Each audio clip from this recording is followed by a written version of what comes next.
প্রশ্ন বিচিত্রা চ্যানেলে তোমাদের সকলকে স্বাগতম জানাই। আশা করি তোমরা সকলে ভালো আছো। আজকে এই ভিডিওর মাধ্যমে আমরা পড়ব ক্লাস 4-এর তৃতীয় পর্যায়ক্রমিক মূল্যায়নের জন্য গণিতের 6 নম্বর প্রশ্নপত্র। এটা তোমরা রয় অ্যান্ড মার্টিন বইয়ের 169 পাতায় পেয়ে যাবে।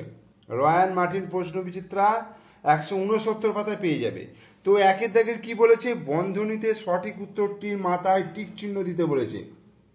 কোনো মৌলিক সংখ্যার উৎপাদক থাকে, কোনো মৌলিক সংখ্যার উৎপাদক থাকে দুটো। তার কারণ কোনো মৌলিক সংখ্যা ধরো 5, 5-এর উৎপাদক 1 এবং নিজে 5, তাহলে 1 এবং সেই সংখ্যাটা ছাড়া আর অন্য কোনো উৎপাদক থাকে না, তার মানে দুটি উৎপাদক থাকে। আয়তক্ষেত্রে যে ধার বেশি লম্বা তাকে কি বলা হয়? দৈর্ঘ্য বলা হয়। পরস্পর মৌলিক সংখ্যা জোড়া হলো 18-21 না, 15-35 না, 12-19। এটা হচ্ছে পরস্পর মৌলিক সংখ্যা। মৌলিক সংখ্যা খোঁজার চালনী পদ্ধতি আবিষ্কার করেন গণিতজ্ঞ ইরাটোস্থিনিস। 7-এর একটি গুণিতক হলো 3 × 7 = 21। দুটি যমজ মৌলিক সংখ্যার বিয়োগফল হবে 2। 2 অঙ্কের বৃহত্তম মৌলিক সংখ্যা হচ্ছে 97। ঠিক বক্তব্যকে টিক চিহ্ন, ভুল বক্তব্যকে কাটা চিহ্ন দাও। যে সংখ্যাগুলি 9 দিয়ে বিভাজ্য সেগুলি 3 দিয়ে বিভাজ্য। ভেরি গুড, ঠিক। একটি ঘনকের উদাহরণ হলো লুডোর ছক্কা, ঠিক। 16-র গুণনীয়ক, একটি গুণনীয়ক বা উৎপাদক হলো 6, ভুল। একটি আয়তঘনের 4টে তল থাকে, ভুল। আয়তঘনের 6টা তল থাকে। 3-এর দাগে শূন্যস্থান পূরণ করো।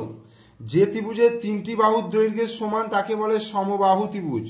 সমবাহু ত্রিভুজ। সবচেয়ে ছোট মৌলিক সংখ্যা হলো কি? 2। 9-এর গুণনীয়ক সংখ্যা কটা? 1, 3, 9, মানে 3টি।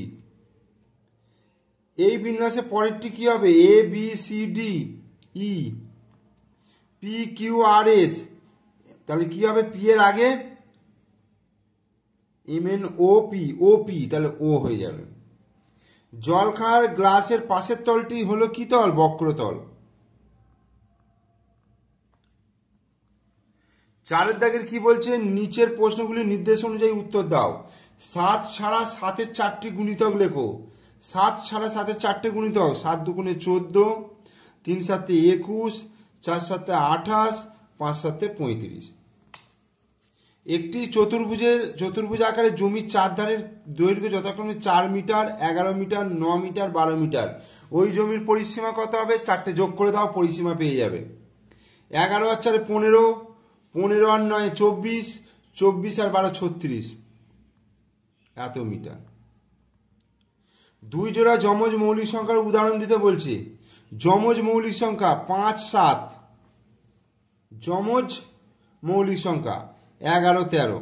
যাদের যে দুটো মৌলিক সংখ্যার ডিফারেন্স হচ্ছে 2, তাদেরকে যমজ মৌলিক সংখ্যা বলা হয়।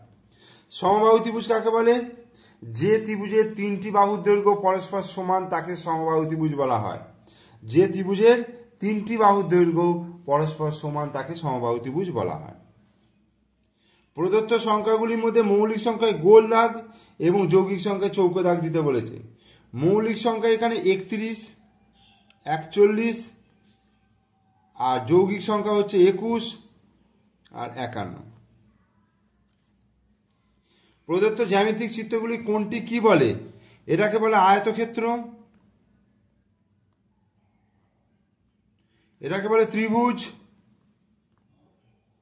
এটাকে বলে বৃত্ত, এটাকে বলে বর্গক্ষেত্র। সরল করতে বলেছে 7-এর দাগে। 7-এর দাগের কয়েকটা কি আছে? 84 ভাজিত 48, 84 বিয়োগ 48 ভাজিত 4 × 7। তাহলে 84 বিয়োগ 48কে 4 দিয়ে ভাগ করে 4 × 48, 12 × 7। ভাগের কাজটা আগে করা হলো, এইবার গুণের কাজ করব। 84 বিয়োগ 7 × 12 = 84। 84 থেকে 84 বিয়োগ করলে 0, এটা হয়ে গেল। আর ক্ষয়ের অঙ্কটা কি আছে? 12 বিয়োগ সেকেন্ড ব্র্যাকেট ফার্স্ট ব্র্যাকেট 6 গুণিত 7 ভাজিত 3 এই যুক্ত 5, তাহলে 12 বিয়োগ 6 7 42 ভাজিত 3 যুক্ত 5, তাহলে 12 বিয়োগ 42কে 3 দিয়ে ভাগ করলে 3 14 42 যুক্ত 5, তাহলে 12 আর 5 যোগ হয়ে যাবে 12 যুক্ত 5 বিয়োগ 14, যোগের কাজ আগে, 12 আর 5 17, 17 বিয়োগ 14, 17 থেকে 14 বিয়োগ করলে 3, অ্যান্সার। এরপর ছবি দেখে ফাঁকা ঘরে পরের চিত্রটি বসাতে বলেছে। দেখো গোল্ডের মধ্যে এটা ডান দিকে, এটা নিচের দিকে, এটা বাঁ দিকে, তাহলে এইটা হয়ে যাবে উপর দিকে। হ্যাঁ, এইটা দেখো ষড়ভুজ, এটা পঞ্চভুজ, এটা চতুর্ভুজ, আর এটা হয়ে গেল ত্রিভুজ, মানে একটা করে বাহু কমে যাচ্ছে। এটা দেখো এটা স্টার, স্টার হলো এটার এইখানে, আচ্ছা